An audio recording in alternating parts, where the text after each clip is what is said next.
So, from someone telling popular stories, we're going next to someone who's telling stories as well, but they're not that easy to tell. They're not that popular. People are not liking and following as much as it should.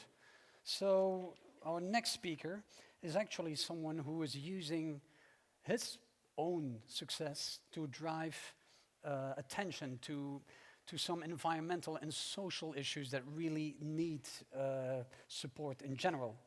So this guy is kind of a badass, you know. He has actually reached 7 of the 8,000 meter summits in the Himalayas, and this without supplemental oxygen and high altitude porters. He was also included in the 2015 the Foreign Policy Romania's list, like the 100 people and ideas that move the country. He got a Romania Special Career Award, etc., etc. He's a leading Romanian high-altitude climber, and he uses the best stage possible to promote his ideas and his causes. Now, ladies and gentlemen, I would like you to welcome from the summit of the world, Alex Gavan.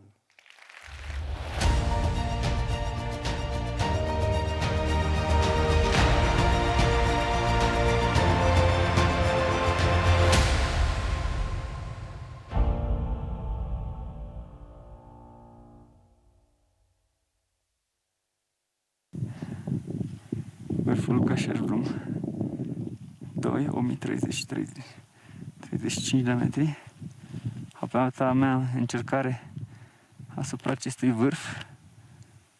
Cașerblum 1 aici, care l-am urcat în premieră românească în 2007. Și panorama munților Karakorum. Ce golisă chiar.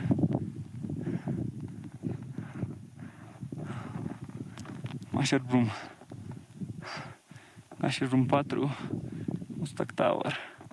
Și revenim iarăși la Broad Peak, pe care l-am urcat în 2014 și K2. Alex Gavan, ca de obicei, fără oxigen, fără șerpași.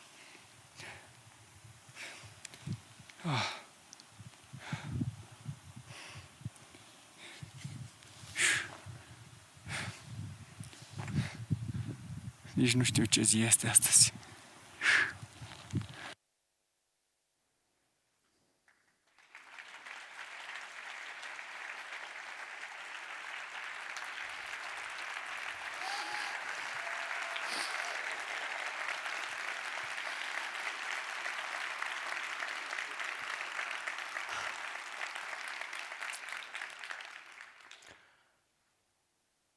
The place where I have touched the heaven with my hand, and then the heaven touched my soul with his infinity. And now I'm bringing down the energy, the high vibration and spirit of this place to you. And thus, I further share the gifts that I've been blessed with. And all of these are getting more and more enriched as I'm forward paying them. It was 11 years ago at the opening edition of TEDx Bucharest when I stood here first. That was a talk about how, for me, climbing mountains outside is climbing mountains inside. And now, it's a story about how I use the best stage possible, the summits of the world's highest mountain, to advance environmental and social causes. Why is that? Because for me, those summits are the greatest place where I can be seen. And while I'm up there, I just become the greatest billboard possible. from the summits of the Himalayas to the very bottom of a fairy tale-like valley, but endangered one, deep into the Carpathians, I'm using now this billboard to take you and to make you part of an unfolding journey. None of us have seen living dinosaurs. You'd be surprised if you'd find out that among us, there is someone who really did see them. Can you believe it? Please meet our brother, the Asprete. Coming from the very depths of time, the Asprete is staring at us with his huge, hypnotizing eyes. A truly ancient being, the Asprete is. A living fossil, being contemporary with the last dinosaurs walking on this earth. He has an age of 65 million years. If we thought of the Asprete as a 100 years old human, our species will be almost 4 months old. Merely a toddler that cannot even stand by its own feet. And contrary to what you'd be tempted to think, this is not a story about a fish, but rather, it is a story about us all. His very name includes us all. Us, Prete. The fragile and priceless barometer of the sanity of our society and the health of our civilization. He was a witness of our birth as a species on this planet. And now, in complete silence, he's a baffled witness of its own extinction. Biologists hail him as probably the rarest fish in the world. Right now, there are only between 7 to 10 of its kind remaining. He lives in Romania, being the only living being on this earth given the name of this country. Romagnichtis vâlsanicola. To date, his habitat has shrunk to a time capsule of only 1 kilometer along the river of Vâlsan in the Transylvanian Alps. When in 1956, the Asprete was discovered by Nicolae Stoica, a student of biology, he was still roaming the waters of 2 other rivers, Argeș and Doamnei. He's now completely extinct out of those 2. The fish has been declared a monument of nature, and he's also included by the Berna Convention on the list of highly endangered species. Also, his habitat, it's under 2 forms of legal protection: a Nature 2000 site and Valea Vâlsanului Nature Reserve. But despite all this, and mainly because of the unsustainable way of running the hydroelectric power plants along the rivers, but not exclusively to it, the Asprete is living now the last second of his existence on this earth. How can this even be possible?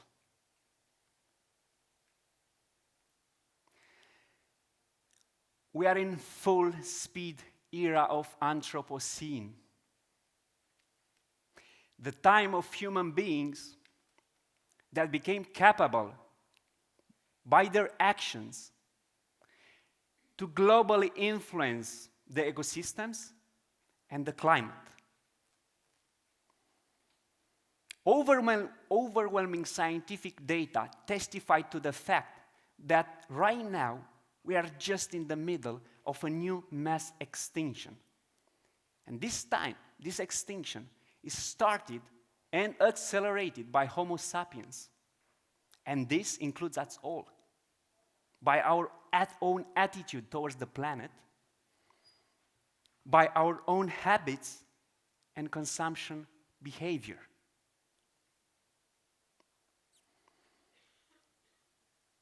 Over the last 40 years, 60% of the vertebrate animals have been wiped out. And as I'm having this talk now, and while you are watching me right now, one species become extinct. Every hour, 3 species disappear. Every day, up to 150 species of plant, insect, bird, and mammal are gone forever, according to scientists. And getting back to Romania and to fish, there's only 2% left in our rivers, comparing to 8 years ago. It was Monday, July 29, 2019. That was about 1 week after I stood on the summit of Gasherbrum 2, when we as a mankind finished all the resources the planet could generate for this year. 20 years ago, this date was about 2 months later. We are all eating up now 1.75 planets. We're living on a credit, basically. And as any credit, we can not refinance it indefinitely, and it will eventually and surely become overdue. And maybe we will not be the ones forced to pay it off during our lifetime, but certainly the very next generations will do, and they will pity us for our greed and for our ignorance. No man is an island, and neither the asprete is. He can no longer survive by himself. The biologists from the University of Bucharest say that if the proper measures will not be right away taken, he'll be gone within the next 2-3 years. Losing the asprete is losing ourselves, thus deepening the disconnection to our Mother Earth. So, the question is, how do we save the asprete? How do we save the planet? The answer is, the asprete does not need salvation. We do. The planet does not need salvation. We do. So, where do we start from?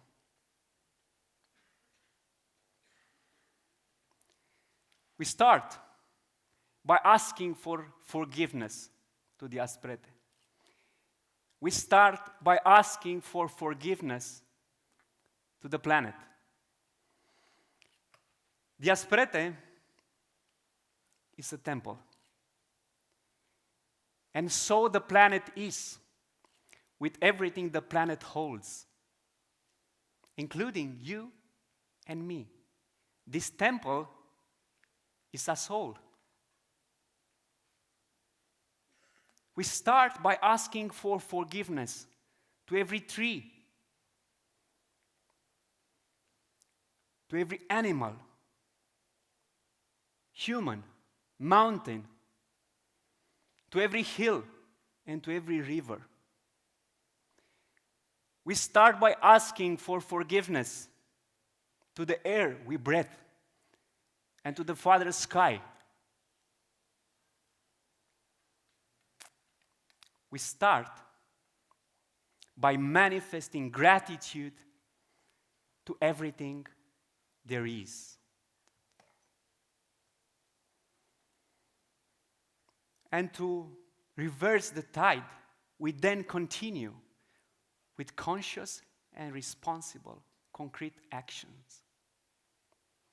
As for the asprete, 2 things are needed to be done. The Romanian state to review and update the current legal framework, and also making sure this gets enforced. And that includes Hidroelectrica, the company responsible for running the power plants along the rivers, to implement a set of good practices. The second thing, it is the creation of the fluvarium, the special research and breeding base in captivity. Once this gets done, within the blink of an eye of 5 years, there will be bred enough individuals as to take the asprete outside the risk of extinction and thus create the premises for a future where he can continue his odyssey started so long ago. And as I speak now, it is a great team of people that I assembled to help our brother. Starting from academics, to official bodies, to businesses, to media, and relevant public figures as ambassadors. But of course, we are always looking forward to making new friends and supporters. We are all custodians of our planets. Not its owners, not its conquerors. But the role of being a custodian comes with great responsibility. This planet means abundance. But for abundance to manifest, each and every one of us shall take mindfully, shall take only what is necessary, shall take only what one really needs.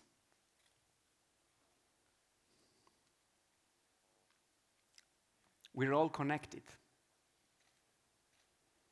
The suffering of every living being, it is the suffering of each and every one of us.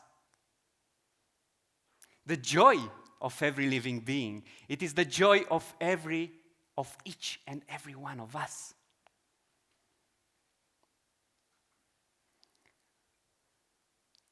My beloved,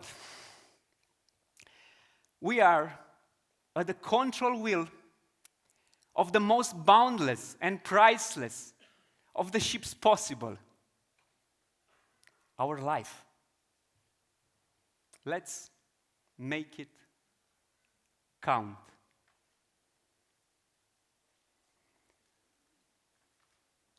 Love is a life